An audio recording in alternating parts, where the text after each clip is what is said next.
Excelente questão, Tom. Uma ótima questão e uma ótima oportunidade para esclarecer esse ponto.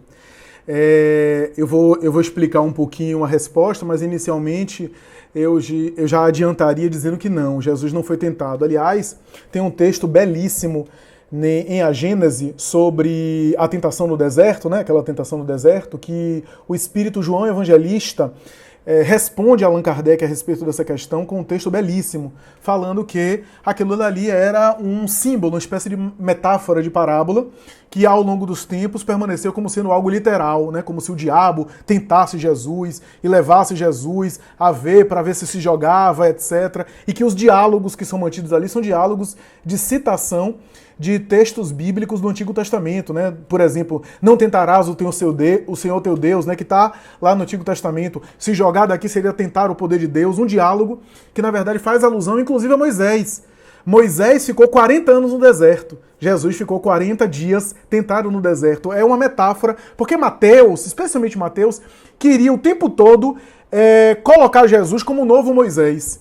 Então, o tempo todo, o texto de Mateus não tem uma preocupação biográfica, nem histórica, de precisão. O texto de Mateus é teológico. Ele tenta amarrar a história para encaixar a história no Messias que era esperado pelos judeus, porque o texto de Mateus é para os irmãos de raça, eram os irmãos judeus, né? Então, por exemplo, aquela coisa de Belém, de Judá, etc., e foi para lá e nasceu, no texto de Mateus, que é muito diferente do texto de Lucas, né? O texto de Mateus é bem diferente, é uma tentativa, né, uma tentativa de amarrar Jesus como sendo aquele Messias prometido e assim por diante. Então, sei lá, Moisés tinha 70 representantes, Jesus elegeu 72 discípulos, né? 12 tribos de Judá, 12 apóstolos, né? Então, Moisés sobe ao monte e recebe os 10 mandamentos, Jesus no Evangelho de Mateus sobe ao monte e diz as bem-aventuranças, né? Então, é uma tentativa de amarrar, e esse texto da tentação é algo nesse sentido. João Evangelista, no texto de A Gênese, vai dizer mais ou menos assim: tudo que é tentado é porque é imperfeito. O espírito que é tentado, ele é tentado nas suas imperfeições. Sei lá, se eu tenho uma tentação para a agressividade e eu sinto essa tentação, é porque eu tenho uma imperfeição. Porque se eu não fosse agressivo, eu não me sentiria tentado. Se eu não fosse impaciente, eu não seria testado na minha paciência. Então tudo que é tentado é porque tem uma imperfeição. Aquilo que já não é mais imperfeito, não é provado, não passa pela prova, não é testado. Jesus, como espírito puro, mais do que isso, espírito puro por excelência, como diz Kardec, e mencionei isso, né? É um espírito que já realizou esse processo a tal ponto que estava acima dessas condições, estava acima dessa situação, a ponto de estar mergulhado no corpo para manter contato conosco. O que acontecia, no entanto, é que estando no corpo, ele sentia dor, sim, claro. Estando na matéria, até porque se não sentisse dor, não seria exemplo para nós. Se Jesus não sentisse dor, ele passaria pela cruz sem sentir nada, então ele não seria o exemplo, não seria uma referência para nós. Aliás, o espírito evoluído, ele é mais sensível ainda. Agora, ele é mais resistente. O espírito, como é mais sensível, ele não é bruto, né? Ele não é grosseiro, ele não é rude, ele sente mais.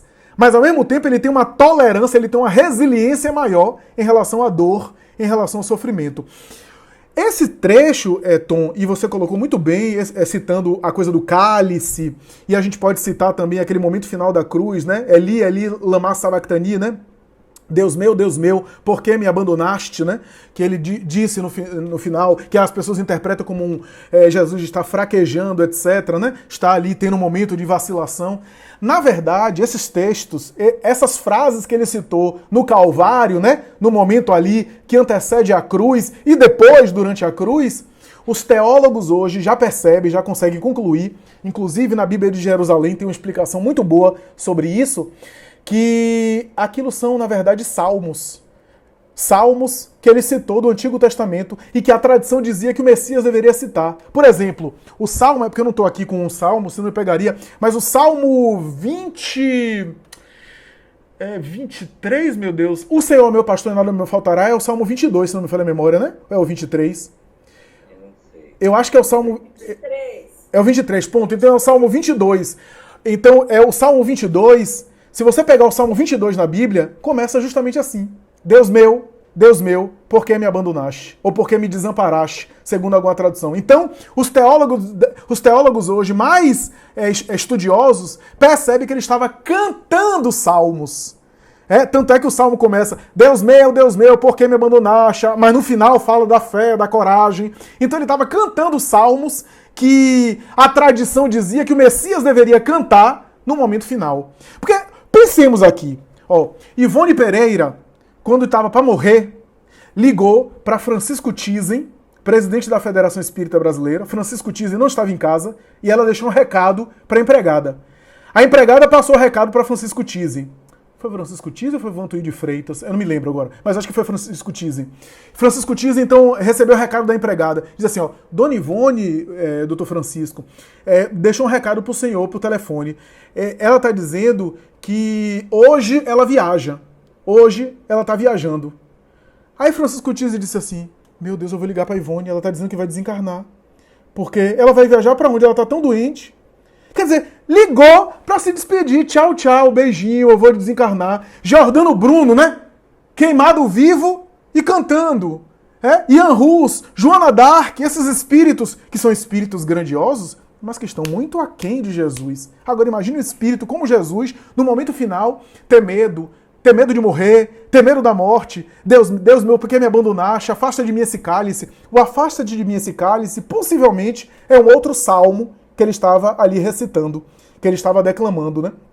Então, ao longo dos tempos, foi entendido como se Jesus estivesse tendo uma fraqueza, como se Jesus estivesse fraquejando naquele momento, mas não. Ele dizia, eu tenho pressa para ir ter com aquele que me enviou. Né? Então, é outro nível ali, né? É outro nível.